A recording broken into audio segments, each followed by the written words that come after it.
So welcome to all in mature engineering YouTube channel. तर आजच्या व्हिडिओमध्ये आपण युनिट नंबर 4 जो आहे तो रॅडिएशनचा. ओके, सो रॅडिएशन याच्यामधले काही important formula with the explanation बघणार आहे. का तर ह्या फॉर्म्युलाचा यूज करून आपल्याला न्यूमेरिकल सोडव करायचे. मी स्टार्टिंग थोडा फॉर्म्युला सांगेन की कुठल्या टाईपचे न्यूमेरिकल, कुठला इझी आणि काय. त्यानंतर मी पुढचा जो असेल त्यालाच कंटिन्यू करेन की त्याच्यामध्ये न्यूमेरिकल मी एक टाईपचा घेईन ज्याच्यामध्ये तुम्हाला सगळ्या टाईपचे न्यूमेरिकल इन्क्लूड असतील. ओके, तर युनिट नंबर 4 आहे आपला रॅडिएशन. त्याच्यामधला रॅडिएशन शील्ड. आता बघा, पहिल्यांदा ही जे 3 पॉईंट आहे दिलेला मी, हे डॉटेड लाईन आहे, ह्याला कन्सिडर करू नका. फक्त तुम्ही समजा की हा ए आणि बी पार्ट आहे. ओके, 1 आणि 2 पार्ट. तर हा काय आहे, दोन पॅरलल प्लेट, आपण नाही का इथं दोन पॅरलल प्लेट आहेत ज्याच्यामध्ये ह्याचा एरिया आहे ए. ओके, A1 म्हणा ह्याला चालेल. टेम्परेचर आहे T1 आणि त्याची इमिसिव्हिटी जी आहे किंवा मग तो जो पण रॅडिएशन ट्रान्सफर करतोय तो किती आहे, ε1 आहे. आणि ह्याचा टेम्परेचर T2, एरिया T2 आणि इमिसिव्हिटी ε2. ओके, तर हे काय झाला, तर रॅडिएशन झाला बिटवीन द टू पॅरलल प्लेटसाठी.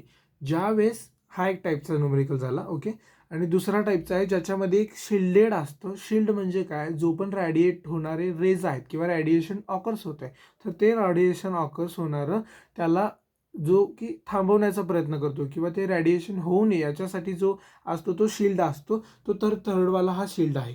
तर याच्या न्यूमेरिकल कसं आहे, एक विथ शिल्डवाला, एक विदाऊट शिल्डवाला, अशी न्यूमेरिकलची टाईप आहे याच्यामध्ये. ओके, ज्यावेळेस तुमचा विदाऊट शिल्ड असतो म्हणजे प्रोसेस A to B होत आहे किंवा 1 to 2 होत आहे, त्यावेळेस तुमचा काय आहे, जो पण तुम्ही हीट चेंज काढताय विदाऊट शिल्डसाठी तो काय आहे, तर त्याच्यामध्ये आपल्याला काय करायचं आहे, सिग्मा इंटू ए इंटू T1⁴.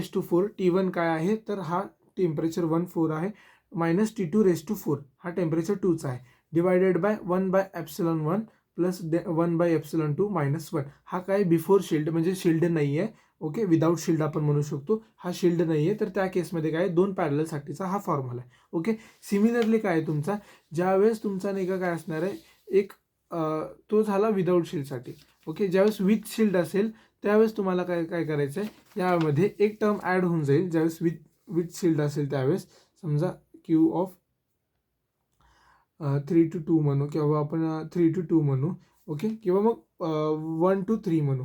ओके, ज्यावेळेस 1 to 3 असेल त्यावेळेस sigma 1 T1⁴ minus T2⁴ divided by 1/ε1 1/ε2 plus 2/ε3 -2 असेल.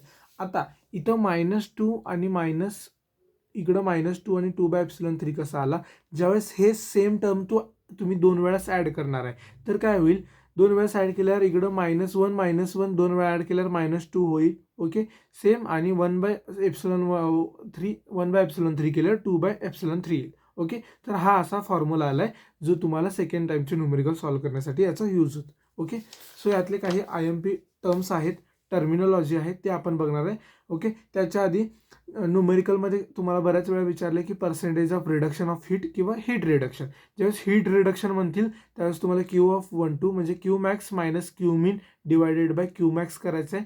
ज्यावेळेस फक्त रिडक्शन विचारतील, पर्सेंटेज ऑफ रिडक्शन म्हटले तर त्याला मल्टिप्लाय बाय 100 करायचं आहे. ओके, तर हा लागणारा न्यूमेरिकलचा डाटा आहे. आणि काही टर्म्स आहेत ते सुद्धा आपण बघणार आहे. तर पहिला आहे त्यातला स्टीफन बोल्ट्झमॅन लॉ. ओके, तर स्टीफन बोल्ट्झमॅन लॉ जो आहे तो आपण कसा डिराईव्ह करतो, तर EB म्हणजे काय, स्टीफन बोल्ट्झमॅन लॉ डिटर्माइन करण्यासाठी EB म्हणजे the emissivity of the black body is equal to the epsilon into T⁴. Okay, तर हा फॉर्म्युला आहे, ह्याच्यावरून तुम्हाला डेफिनेशन लिहायचं आहे. तर Stefan Boltzmann law states that the emissivity is directly proportional to the 4th power of the temperature. तुम्हाला तुमच्या ओन शब्दामध्ये याची डेफिनेशन लिहायचं, हा फॉर्म्युला. आणि स्टीफन बोल्ट्झमॅन लॉचा कॉन्स्टंट काय आहे, तर त्याला स्टीफन बोल्ट्झमॅन कॉन्स्टंट म्हणतात. तो आहे आपला 5.6 दिस. Okay, sir 5.67 into 10⁻⁸ watt per metre square into Kelvin⁴. हा झाला पहिला आहे स्टीफन बोल्ट्झमॅन लॉ. ओके, त्यानंतर दुसरा आहे आपला. ओके, त्यानंतर दुसरा आहे किर्चॉफ्स लॉ. किर्चॉफ्स लॉ काय सांगतो, at the thermal equilibrium. Thermal equilibrium म्हणजे काय, टेम्परेचर ज्यावेळेस मोस्ट ऑफ द सेम असतात त्यावेळेस. थर्मल म्हणजे टेम्परेचर, इक्विलिब्रियम म्हणजे ज्यावेळेस सेम कंडिशनमध्ये असतात.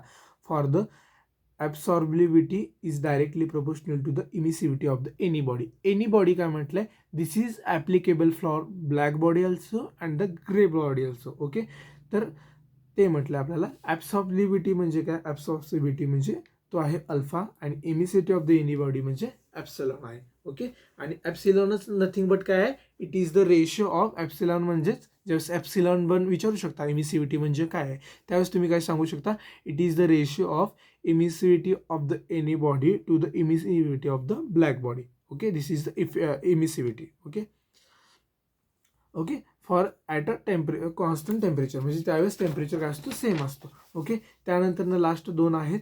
एक आहे प्लँक्स लॉ.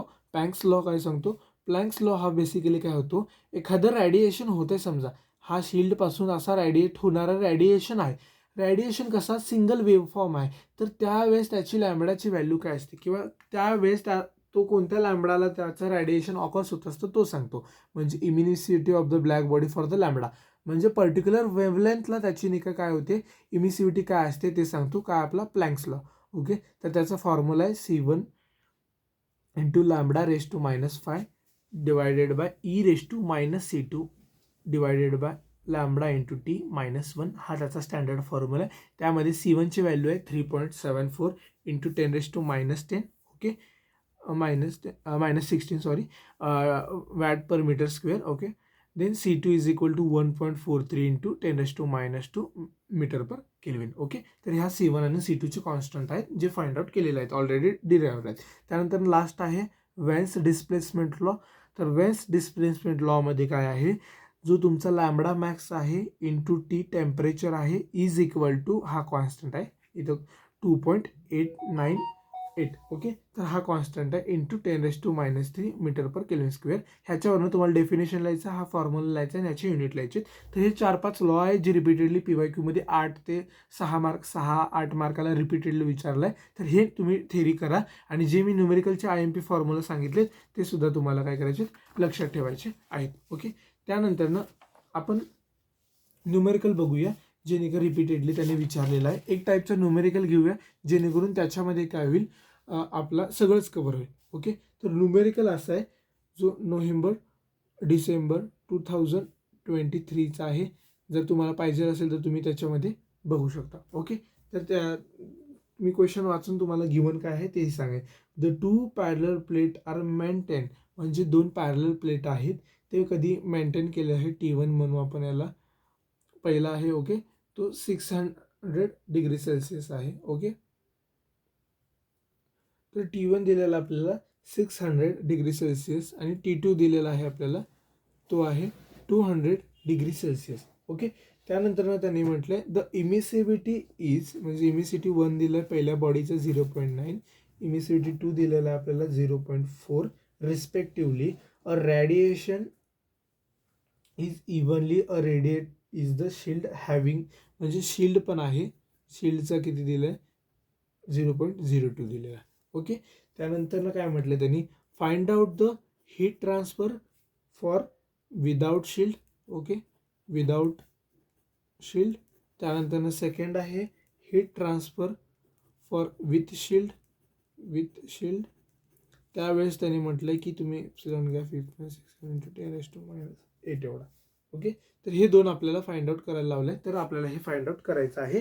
आणि याच्यामध्येच आपण एक थर्ड ॲड करू, जेणेकरून आपलं सगळाच म्हणजे काय होईल, कन्सेप्च्युअल जो पण सॉल्व्ह करायचा आपल्याला तो सॉल्व्ह होईल.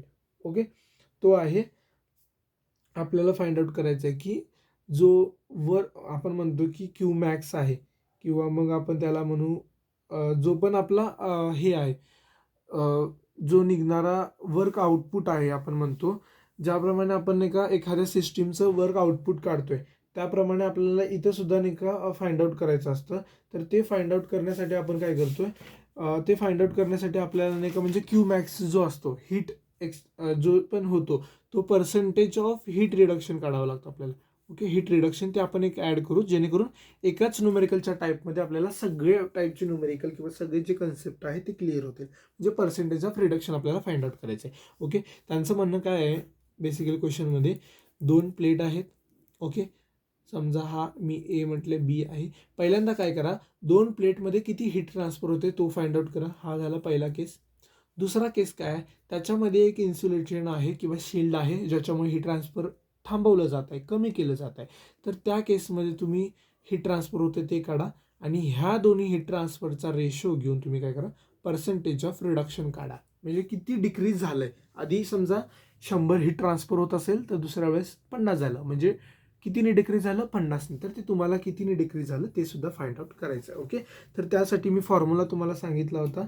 ओके, तो काय होता, क्यू विदाउटसाठी समजा sigma into T1/4 minus T2/4 divided by 1/ε1/1/ε2 -1. Okay, तर ह्यावरनं काय भेटेल, क्यू विदाउट आपल्याला भेटेल. विदाउट एप्सिलॉनचा 6.67 इंटू 10⁻⁸. ओके, टेम्परेचर 1 टेम्परेचर 2 काय 600⁻⁴ minus 200⁻⁴ डिवायडेड बाय 1/ε1 किती 0.9 प्लस 1/0.4 ε2 आहे -1. इथं काय भेटेल, क्यू विदाउट भेटेल आपल्याला. Okay, without. क्यू विदाउट किती असेल, आता क्यू विदाउट असेल आपला जो विदाउट शिल्डवाला आहे, ज्याच्यामध्ये शिल्ड आपण काय केलं कन्सिडरच केलेलं नाही आहे, त्यावेळेस काय तर समथिंग तुमचा 1.027 इंटू 10⁻⁴. ओके, थोडं बहुत आन्सर चेंज होऊ शकतं का, आता तुम्ही ज्याप्रमाणे जे घेत आहेत डिजिट किंवा पॉईंट त्यानुसार आन्सर थोडा बहुत व्हॅरी होऊ शकतो. ओके, हा झाला विदाउटसाठी.